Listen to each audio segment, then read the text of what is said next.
Hi TOAH family, it's Dr. McPherson here again for another TOAH Talk Tuesday. And this is just where you guys get to submit some questions and we are going to try to educate you as much as possible in a brief couple of minutes.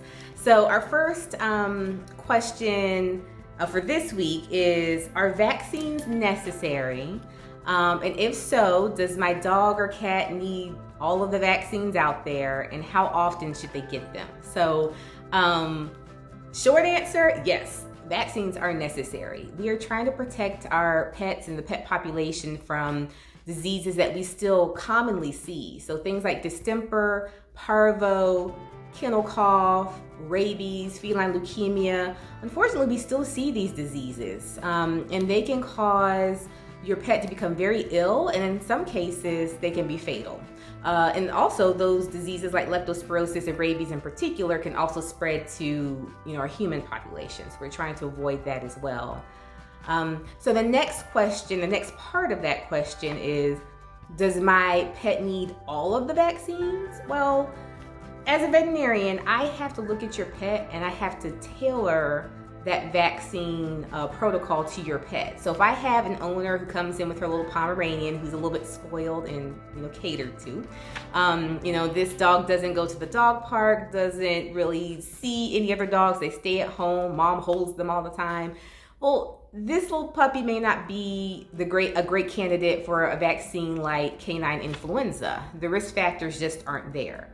So again, it's just about looking at the pets, making sure that you let your veterinarian know any risk factors that may be in your environment. Do you travel a lot? Do you travel to different places, different parts of the country? Because we have to factor all of that in to decide what types of vaccines your pet needs. The question about how often your pet needs vaccines. Typically, we're going to give vaccines every 1 to 3 years. Just based on research, we know that the longevity of the immunity that these vaccines can provide is going to be from 1 to 3 years. So most people will come in, for example, for the distemper vaccine every 3 years and just have their pet boosted that way. But another option is you can have what's called a titer done. So you draw blood, we send it to a lab, and we can figure out if your pet is still immune to this disease that we're trying to vaccinate for. So that's another option as well, okay? And so some people, they get a little bit scared about vaccines because they don't want to do any harm to their pets. We get the question of, is it going to cause any side effects, any reactions? We all love our pets and we want what's best for them. And so vaccines are very similar for our pets, very similar to when we get a vaccine. So when I get a vaccine, I'm usually maybe a little bit tender, where I get the injection, might be a little bit tired that day. Sometimes you can run a mild fever. It's the same with our little pets. That can happen to them. And usually that's only going to last for about 12 to 24 hours.